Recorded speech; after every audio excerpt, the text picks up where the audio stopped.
Hello students, welcome back to another video. तो हमने जो न्यू बैच 2025-26 के लिए क्लासेस स्टार्ट की है BA first semester English literature की। तो आज की वीडियो में हम पढ़ने वाले हैं BA first semester English literature के यूनिट नंबर 1 का पार्ट 2, जिसमें हम रविंद्रनाथ टैगोर का कंट्रीब्यूशन पढ़ेंगे। क्योंकि यूनिट नंबर 1 में आपको बहुत सारे राइटर्स का कंट्रीब्यूशन दिया गया है, तो इससे पहले वाली वीडियो में हमने कंट्रीब्यूशन ऑफ श्री अरबिंदो पढ़ लिया है। आज की वीडियो रविन्द्रनाथ टैगोर के लिए है और इसी तरीके से आपके यूनिट नंबर 1 में जितने भी राइटर्स दिए गए हैं सभी का कंट्रीब्यूशन हम अलग अलग वीडियोस में पढ़ेंगे, जैसे कि के.एस. वेंकट रमनी, भवनी भट्टाचार्य, नयनतारा सहगल, आर.के. नारायण, मुल्क राजा आनंद, सरोजनी नायडू, बहुत सारे राइटर्स के कंट्रीब्यूशन आपको पढ़ना है और सब पर आपको अलग अलग वीडियोस हमारे चैनल पर मिलती रहेंगी। और आप लोग फर्स्ट ईयर के फर्स्ट सेमेस्टर में हैं, आप लोगों की पहली साल है, तो आप अपने मेजर या माइनर में कोई भी सब्जेक्ट पढ़ते हैं तो उसके लिए चैनल पर विजिट जरूर कीजिएगा, जैसे कि सोशियोलॉजी है, पॉलिटिकल साइंस है, एजुकेशन है, जियोग्राफी है, फिजिकल जियोग्राफी, एंशिएंट हिस्ट्री या मिडिवल हिस्ट्री है आपका। उसके अलावा आपका बहुत सारा सब्जेक्ट्स है, जैसे साइकोलॉजी, एजुकेशन, इकोनॉमिक्स। कोई भी सब्जेक्ट आप पढ़ते हैं मेजर या माइनर में तो सभी की क्लासेस चैनल पे हमारे चल रही हैं न्यू सिलेबस के अकॉर्डिंग, तो विजिट जरूर कीजिएगा सभी को पढ़ने के लिए। चलिए देखते हैं contribution of Rabindranath Tagore. So my dear students, contribution का मतलब तो आप समझ ही चुके हैं इसके पहले वाली वीडियो में कि इसका मतलब होता है योगदान। तो आपको पढ़ना है रविंद्रनाथ टैगोर ने जो इंडियन इंग्लिश लिटरेचर में अपना योगदान दिया है उसके बारे में। तो कंट्रीब्यूशन की बात की जाए तो एग्जाम में आपको अपना आंसर लॉन्ग में जब लिखना होगा तो हेडिंग लिखना होगा, जिससे आपको नंबर अच्छा मिलेगा। तो आपके एग्जाम को ध्यान में रखकर उसी अकॉर्डिंग मैं नोट्स बनाती हूँ, ताकि आप लोग अपने एग्जाम में इस नोट्स से मदद लेकर अपना आंसर बहुत अच्छा लिख सके। सबसे पहली हेडिंग आपको लिखनी है इंट्रोडक्शन। तो इंट्रोडक्शन में आपको परिचय देना होगा रविंद्रनाथ टैगोर के बारे में। तो इसमें आप लिखेंगे Rabindranath Tagore was a highly influential Bengali poet, novelist, musician and painter who revolutionized Bengali literature and music। Rabindranath Tagore जो थे वो एक हाईली मतलब बेहद, इन्फ्लुएंशियल मतलब प्रभावशाली, बंगाली मतलब तो बंगाली ही होता है, पोएट मतलब कवि, तो वो बेहद ही प्रभावशाली बंगाली कवि थे। नॉवेलिस्ट उपन्यासकार थे, यानी जो नॉवेल भी लिखा करते थे। म्यूजिशियन यानी कि संगीतकार थे। एंड पेंटर यानी कि ये चित्रकार भी थे। Who revolutionized Bengali literature and music, जिन्होंने बंगाली साहित्य और संगीत में क्रांति ला दी थी। दूसरी हेडिंग आपको डालना है His early life and education। His मतलब उनकी, अर्ली लाइफ मतलब प्रारंभिक जीवन, एंड एजुकेशन और शिक्षा। तो रविन्द्रनाथ टैगोर का प्रारंभिक जीवन और उनकी शिक्षा के बारे में आपको सेकेंड हेडिंग के अंदर लिखना है। Rabindranath Tagore was born on 7 May 1861 in Calcutta, now Kolkata. Rabindranath Tagore was born, इनका जन्म हुआ था ऑन 7 मई 1861 में कलकत्ता में, नाउ कोलकाता, जो अब कोलकाता के नाम से जाना जाता है, और ये कहाँ पर है? वेस्ट बंगाल में है। His father Debendranath Tagore was a religious reformer, scholar and a leader of Brahmo Samaj. उनके जो पिता थे देवेंद्रनाथ टैगोर नाम था उनका, वो एक रिलीजियस रिफॉर्मर थे, यानी धार्मिक सुधारक थे। स्कॉलर मतलब विद्वान थे, एंड ये लीडर भी थे ब्रह्म समाज के। ब्रह्म समाज का नाम आपने सुना होगा, जिसकी स्थापना की थी राजा राम मोहन राय जी ने। And his mother's name was Sharada Devi, और उनकी माता जी का नाम शारदा देवी था। He was the youngest of 13 children. He was वह थे, द यंगेस्ट मतलब सबसे छोटे, ऑफ 13 चिल्ड्रेन। तो रविन्द्रनाथ टैगोर के जो पेरेंट्स थे देवेंद्रनाथ टैगोर एंड शारदा देवी, उनके 13 बच्चे थे, और उन 13 बच्चों में सबसे छोटे बच्चे थे Rabindranath Tagore. He had spent most of his childhood with servants since his mother had passed away when he was very young। He had spent उन्होंने गुजारा, व्यतीत किया, most of his childhood अपना बचपन, with servants अपनी मेड या नौकरों के साथ, since his mother had passed away क्योंकि उनकी माता का निधन हो गया था, व्हेन जब ही वॉज वेरी यंग, वह बहुत छोटे थे। तो रविन्द्रनाथ टैगोर जब बहुत छोटे थे तभी इनकी मदर की डेथ हो गई थी। तब से इन्होंने अपना बचपन अपनी नौकरानियों, अपने मेट्स के साथ ही गुजारा था। Tagore never like the school education. Never मतलब होता है कभी नहीं, लाइक मतलब पसंद किया। द स्कूल एजुकेशन, तो स्कूल की जो शिक्षा थी उसको रविन्द्रनाथ टैगोर ने कभी भी पसंद नहीं किया। ही लाइक द आउटसाइड वर्ल्ड, वह पसंद करते थे बाहरी दुनिया को। देखिए, इन्हें अपने स्कूल में बैठकर, क्लासरूम की चार दीवारी के अंदर बैठकर पढ़ना पसंद बिल्कुल भी नहीं था। तो इसलिए ये स्कूल नहीं गए, क्योंकि इन्हें स्कूल की पढ़ाई बिल्कुल अच्छी नहीं लगती थी। इन्हें बाहर की खुली दुनिया में रहना और वहाँ पढ़ना अच्छा लगता था। So he was educated at home by private tutors who taught him various subjects including literature, history, philosophy, English and music. So इसीलिए ही वॉज एजुकेटेड, वह पढ़ाए गए एट होम, घर पर ही, बाय प्राइवेट ट्यूटर्स, जो प्राइवेट ट्यूटर्स थे, जो घर पर आकर रविन्द्रनाथ टैगोर जी को बचपन से ही पढ़ाते थे। हु टॉट, और उन्होंने पढ़ाया हिम, उनको, वेरियस सब्जेक्ट्स, बहुत सारे सब्जेक्ट्स।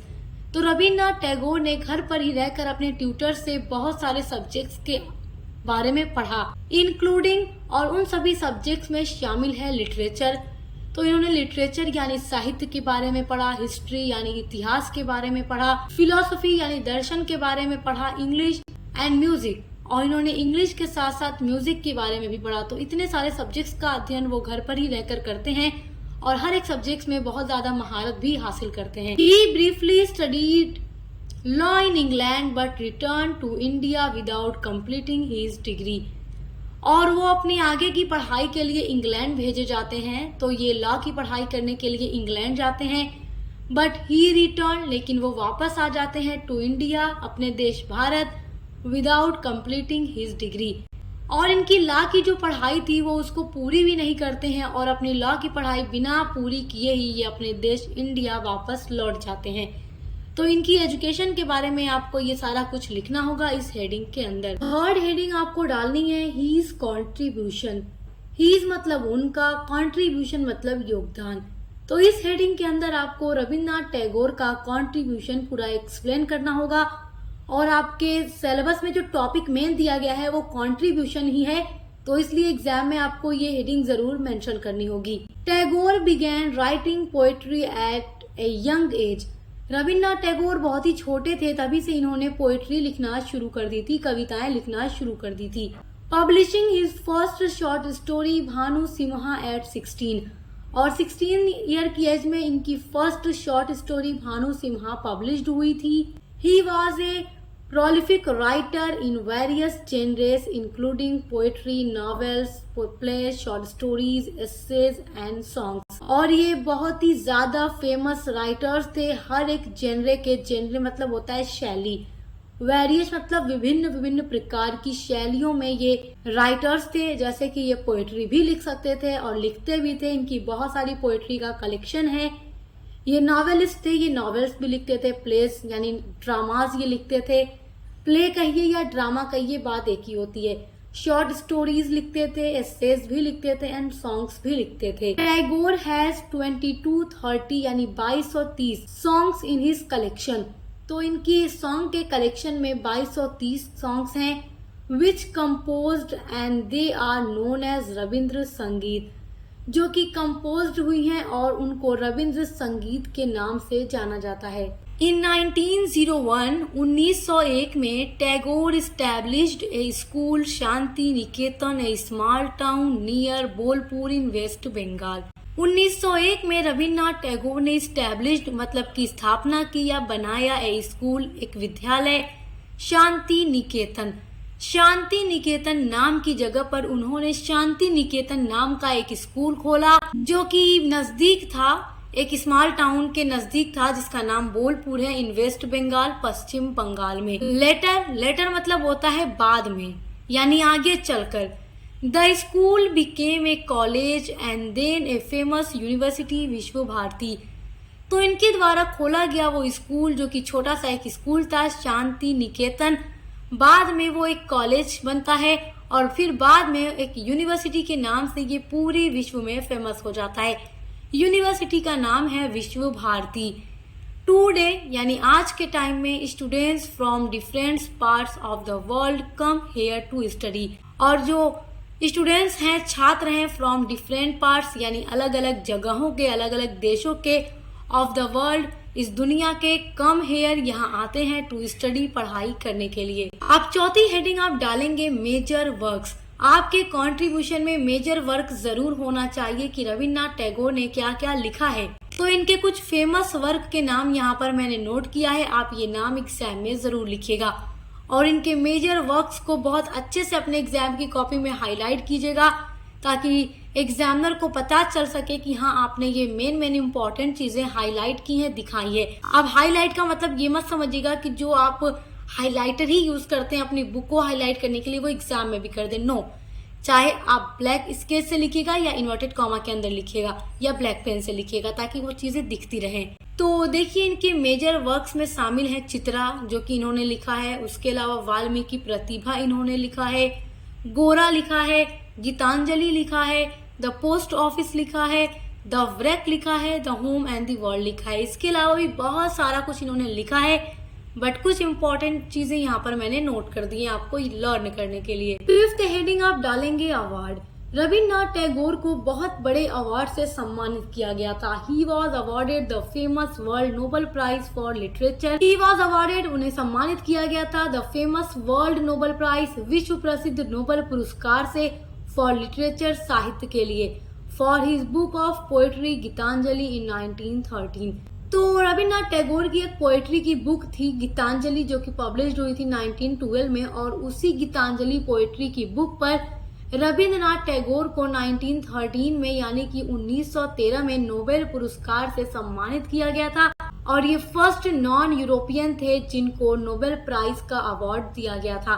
तो ये आप लोग नोट कर लीजिए अभी कहीं पर अपनी नोटबुक में कि रविन्द्रनाथ टैगोर जो थे भारत के साथ साथ पूरे एशिया के भी वो पहले व्यक्ति थे जिन्हें नोबेल प्राइज से सम्मानित किया गया था और 1913 में किया गया था।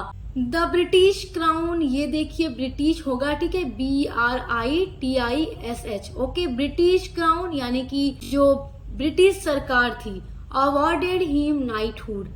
तो हमारा भारत जो कि अंग्रेजों का गुलाम था, यहाँ अंग्रेज शासन करते थे, तो जो ब्रिटिश सरकार थी, ब्रिटिश क्राउन जो था, उन्हें नाइटहुड की उपाधि से सम्मानित करता है। He return the knighthood after the Jallianwala massacre.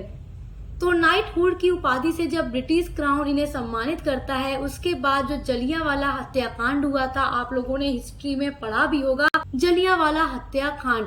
तो जलियांवाला हत्याकांड के बाद रविन्द्रनाथ टैगोर ने ब्रिटिश क्राउन को नाइटहुड की उपाधि वापस कर और रविन्द्रनाथ टैगोर ने इस उपाधि को वापस करते हुए ये कहा कि मुझे उन लोगों की उपाधि, उन लोगों का अवार्ड नहीं चाहिए जो मासूमों पर गोली चलाकर उनकी जान ले ले, उनकी हत्या कर दे।